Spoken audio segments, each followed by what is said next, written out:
I'm Eric Stark here with the Hempfield backfield. Two of the guys are going to run the ball this year. And we're not going to talk football really that way. Well, we will later on, but let's talk fashion. I'm looking over here at Joe Santos' shoes, and I thought they were really nice. The Ralph Lauren shoes, okay? But the man doesn't have just one pair of these. He doesn't have just two pairs of these. He's got how many? 13. 13 pairs of them. Now you can see, hold on, pull them up again here, Joe. They're folded down because he doesn't want the look with shorts with a high top, you know. But they're not just Ralph Lauren shoes. He's got Ralph Lauren pants on, jeans, and at home, everything's Ralph Lauren with you. Why is that?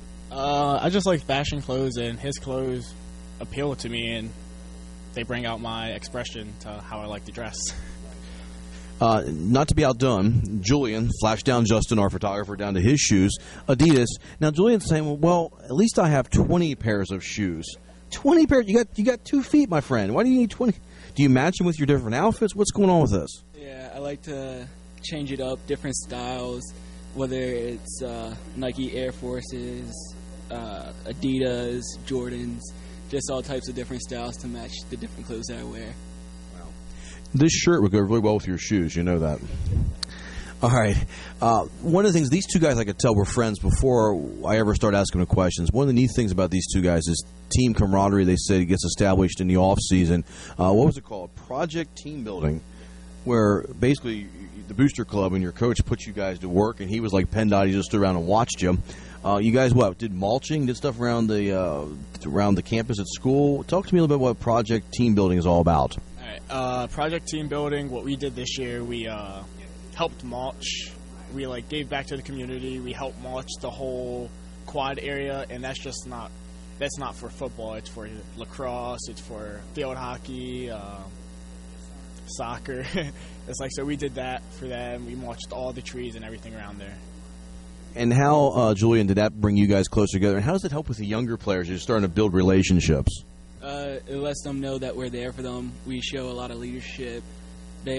Sometimes they ask questions not about the football, but just about life in general, what they're dealing with, their issues at home and stuff. You guys also help out as your coaches at a junior camp, you guys call it? What is it? It's a football camp you guys do for the younger kids, correct? Yeah, it's like a junior camp from the grades 3rd grade to 9th grade. And the football players, mainly seniors, some of the returning starters from last year, we get together and we just coach them our offense and our defense so they know what to expect when they come up to junior high and then varsity. It's a great way to build a program and also build camaraderie, I think. And another thing I think is neat I got to bring up is August 20th, 7 p.m. is your Meet the Team night. The coach was just telling me about this. And the band's there. You guys are going to be introduced. What else goes on during that night, do you know? There's a lot. There's Maggie Moo's ice cream. There's a lot of people there. Cheerleaders do cheers. We run a couple plays. Band plays music. There's a raffle that goes on. Just a lot. We try to get the crowd involved just to let them know what's coming, upcoming in our season. What's neat about this is the 3rd year they've done it. Last year the money went to somebody that had cancer, and this year the team secretary has pancreatic cancer, and the money raised from that evening goes to her. How does that influence you guys, do you think? 2 years in a row now where you know that you're helping a cause to help somebody out that's got cancer. How does that maybe, as young men, help you to mature into the fact that it's not just about football? It helps us look past football, look around the community and try to help out everybody that's just around us and get involved and not just think about ourselves on Fridays night. It's selfishness to selflessness, and that's all our team thinks about all the time.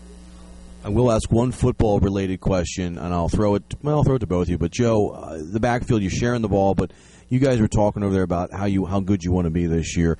What are your expectations for the team, but more importantly here with you is individually? I think if you're successful, your team's going to be successful too, isn't it? Yeah. For my expectations this year, I want to be one of the best players in the league, but I'm sure that's everyone's expectation. And for our team in general, I just want us to have a good season. Everyone wants a good season, but something that we're happy with, that we go out there each Friday night and we pour our hearts out. We leave everything on the field. We have coaches that could take us off, so just give it your all for the season. And Joe, what do you want to prove this year? I'm sorry, that's Joe. Joe is here. Julian is here. Julian, what do you want to prove? That your name is Julian, correct? Yes. And he has 20 pairs of shoes.